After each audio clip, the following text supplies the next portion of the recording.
Good morning! Araw ng Martes ngayon guys, magluluto na naman tayo. Tingnan mo yung 200 namin baboy. Kunti lang pala 200. 300? Grabe.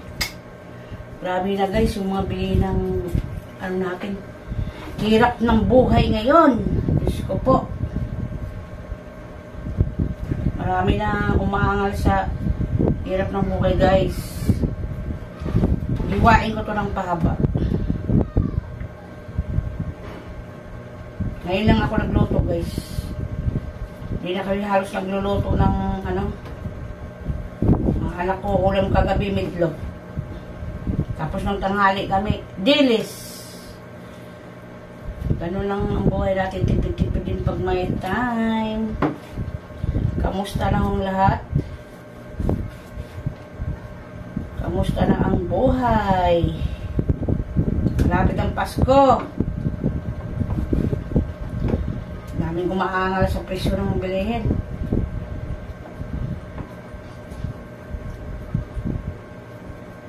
$300 daw ito guys. So, binili ng asawa ko. Kunti lang.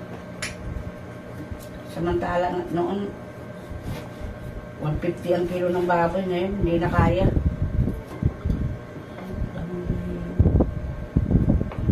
Pahaba yung ano nito guys, pahaba yung iwan nito. Gusto ng anak kong panganay yung ganito.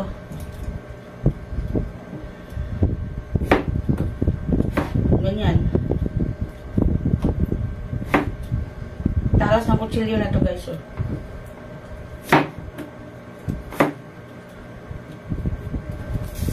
Yung ano ko lang sa kanila, pag wala silang mga project, wala silang mga assignment, pinapahugas ko sila yan.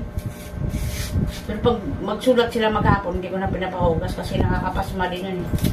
Sabi ko, dapat pag may pasok kayo, maaga kayo matulog. Matulog naman daw sila sa tanghali, hindi yun. Kailangan matulog pa rin sila sa maaga pag may pasok. Ayun lang yung ilalagay ko guys. Sibuyas saka bawang, pamintang powder, magic. Parang gisado lang ito guys. Lagyan ko lang ng kaunting ano yan. Kaunting toyo lang. Dapat nga ito may atay guys. Ayaw ng mga anak ko kasi. Niluto ko na ito eh. Lutuin ko yan mamaya mga 9 o'clock. Prepare ko lang itong ano. Itong lulutuin.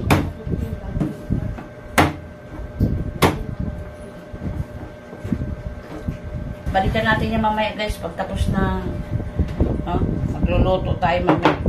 Ayan guys, umpisa na tayo magluto. Maaga yung aking bunso.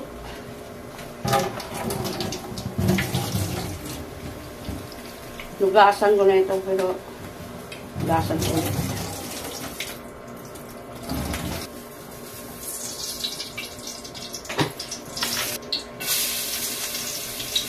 Nulog ko na yung bawang, sabay ng sibuyas.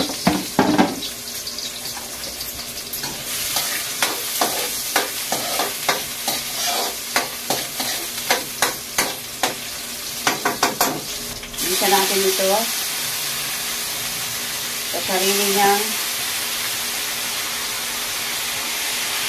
mantika. Medyo i-ano natin yan guys para masarap.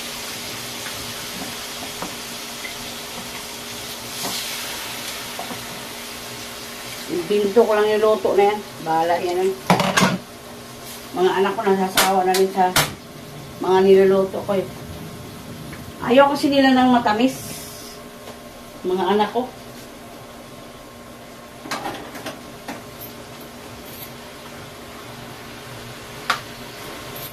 Takluban muna natin yan guys. Mamaya na natin timplahan yan.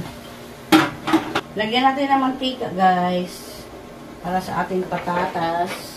Pamintang powder. Wala pala ko na rin pa. Yan. Para balikan natin mamaya yan pagtapos na.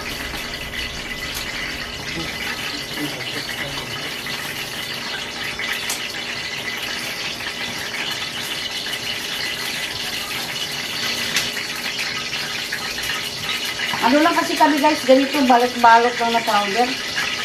Pag hindi kasi ako makapunta ng ano, hindi kami makalabas. Kaya may negosyo kami. Magic, yan. Lagyan natin ng magic yan guys.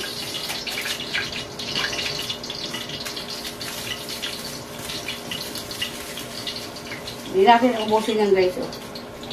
Ihulog na natin yung patatas guys. Ayan.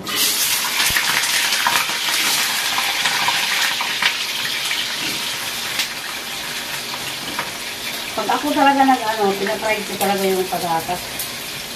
Kasi ayaw ng mga anak ko na hindi na-try.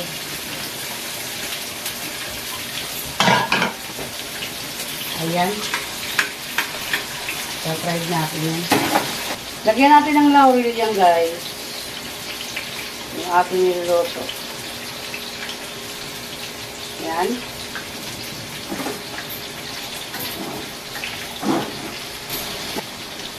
Ayan, halog natin yun guys. Ayan, balikan natin yan mamaya guys pag ano na yan. Ayan, nakrito ko na yung patatas. Lagyan natin ng konting toyo yan guys para sa ating recipe. Pero hindi siya ano yan, hindi siya adobo. Ito lang ilalagay ito. Konting toyo lang guys. Ayan. Para magkalasa lang siya. Hindi ko siya lagyan ng suka. Ganyan lang siya. Tapos, ano, ito, patatas lang. Dapat nito may carrots eh. Hindi ko nilalagyan. Ilagyan natin ng konting asin lang. Konting asin lang. Yan, inano ko lang. Yan, ano na siya. Oh. Ilagay natin yung patatas guys. Ayan.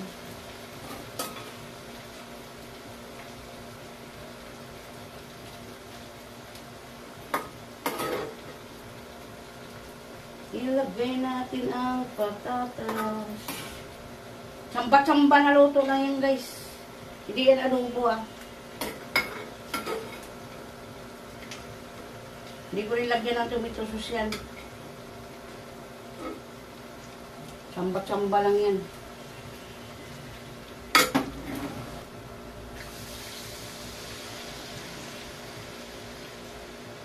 Ano natin? Para yung mga bata. Ayan. Ayan guys, luto na siya. Ayan. Tsamba-tsamba na luto yan guys. Walang suka yan guys, tuyo lang ah. Ayan, maluluto na siya guys. Balikan natin yan mamaya pagluto ng ating ulam. Ayan siya guys, yummy yan. Diba? Sarap pa lang natin yung timpla. Ang gustuhan ng ating mga anak yan. Wala lang talaga sang suka, tuyo lang yung timpla niyan. Tapos ko nalutuin ang aking ulam. Tsamba-tsambang luto lang yan guys. Walang suka yan guys, tuyo lang yan ha. Ayan, hindi siya adobo. Basta wala sang suka, tuyo lang. Masarap siya guys. Depende sa pagtimpla na natin guys. Alam mo naman tayo mga Pilipino, madiskarte. Diba? Nasawa na yung mga anak ko sa adobo. Kaya hindi ko yan nilagyan ng suka. Tuyo lang siya. Ayan. Hanggang dyan na lang guys. Thank you and God bless sa atin lahat. Maraming salamat sa mga support nyo sa amin.